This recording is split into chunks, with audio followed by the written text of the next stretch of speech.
In this video, we're going to be talking about sales. We're going to go over 10 topics. It's going to be very short, about a minute each topic. I'm going to start with the 10 topics we're going to speak over. The first one is ask for the sell. The second is objection handling. The third is show your offer to the right crowd. The fourth is build rapport. The fifth is when they start asking questions, that's good. Six, if they are ready to buy, stop talking. 7, what do they want? 8, price is never the issue, is rarely the issue. 9, use the yes framework. And 10, a customer is always a customer. The first one is the most important one, which is asking for the sell. You're doing this entire dance. Maybe you did the marketing to get them to come to your funnel so you can close them. You did this entire thing so you can actually ask them to give you money in exchange for the offer. So you must remember to ask for the sale. That's the entire point of what you've been doing. Like you're there to ask them to give you money. So you must remember to ask them to give you money. And this is something you must do even if you think the prospect is not going to buy. And there's 2 reasons why you should do this. The first one is because the prospect may actually purchase. They just need you to ask them clearly to purchase, a clear call to action. That's all they needed to purchase.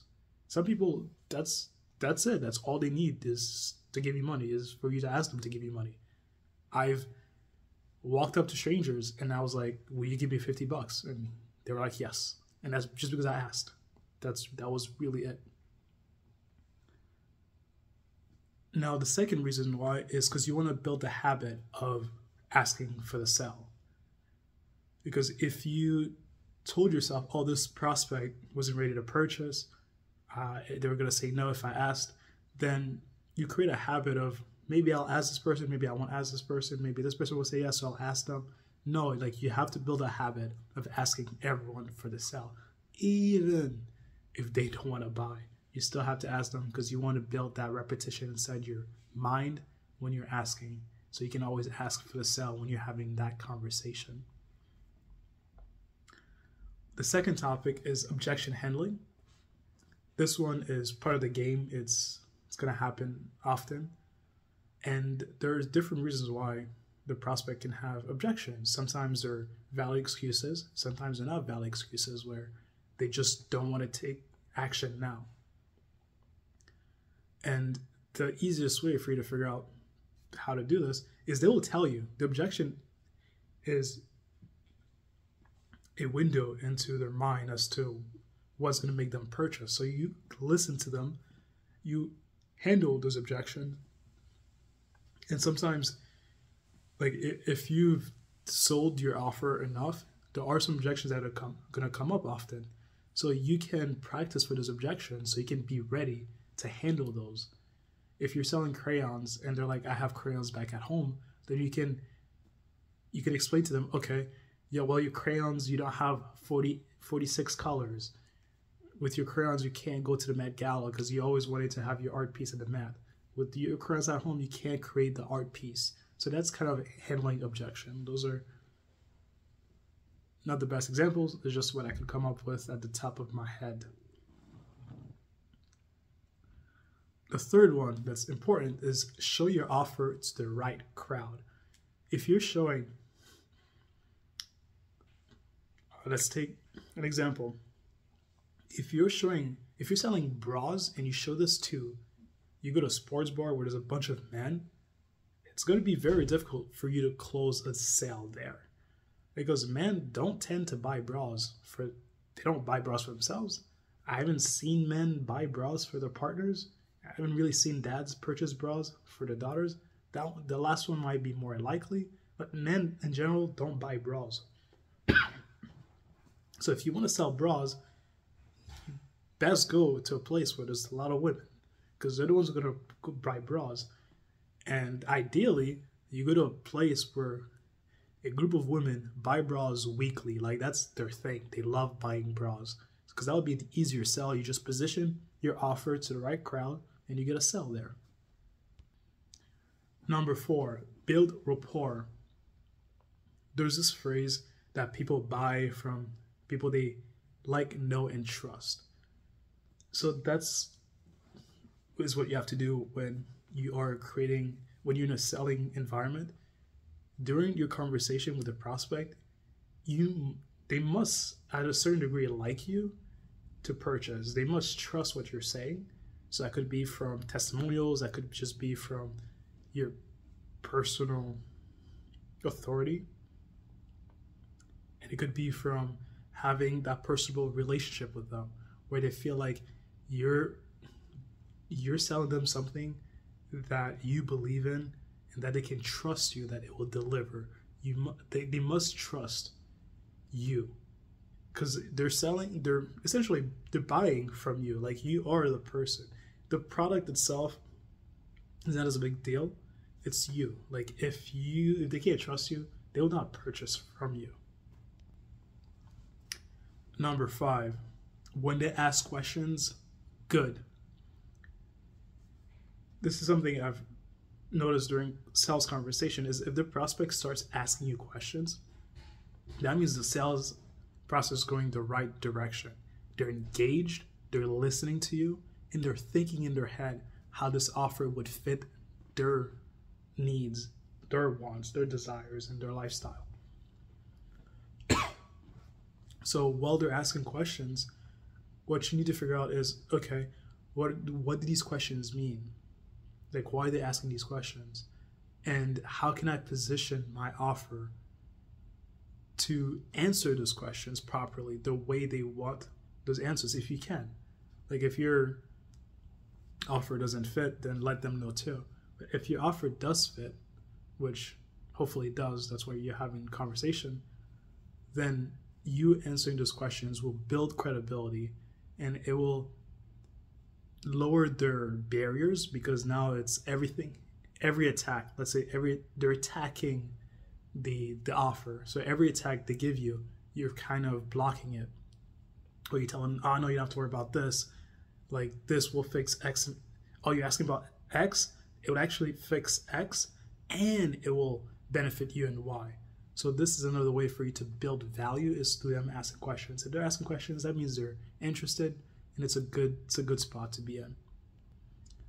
Numero 6, if they're ready to buy now, stop talking. If your prospect is like, okay, let me purchase, don't give them more information. Don't tell them, oh wait, before you purchase, let me tell you this, let me tell you that. No, they've decided at this moment that they want to purchase. Let them purchase. And if you need to tell them more stuff later on, then do so. The only caveat is if there's a very important piece of information that needs to be shared with them before they purchase, then do that. Otherwise, if they say, bro, I want to purchase right now, take the money. That's what you're supposed to be doing. You're supposed to just take the money. That's your goal. Just take the money from them. So tell them, okay, let me check you out. Do you want to pay by card, cash, check, whatever it is however they want to pay, however way you can get their money. And the more ways you can get their money, the better. Number 7, what do they want? So throughout your entire sales conversation, the biggest thing that matters is what the prospect wants.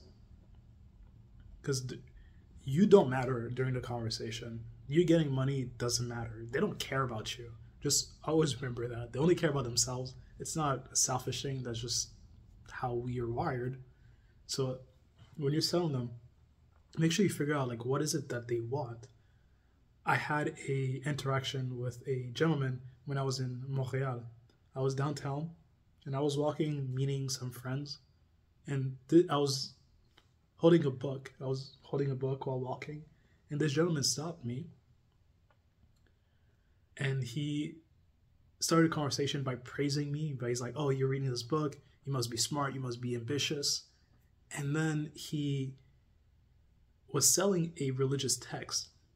So after that quick intro, he positioned his text was like, oh, you know, all these people that you admire, they read this book. It's because of this book that they were able to succeed. So what this gentleman did is he sold me on what I wanted. Like, I wanted this success, I wanted this prestige, and he was like, okay, you can have all these things that you want, and for you to get these things, you have to purchase this book. And in reality, that conversation I had with this gentleman has been one of my favorite sales experiences ever. He made me feel great. Like, he knew what I wanted because I had a book. He paid attention, and he gave me he sold me on what I wanted, not on what he wanted. Yes, he wanted to sell me that book, but he didn't care about that. He was basically saying, dude, I'm only giving you this book because I want you to succeed. I want you to have what you want. And that's what you need to do when you're speaking to your prospect. Like, this entire thing is for them. It's not for you. Like, you don't matter in that conversation. You're just there to help them. That's what you're there to do. Number 8, price is rarely the issue. So people can say it's kind of hard to phrase this properly.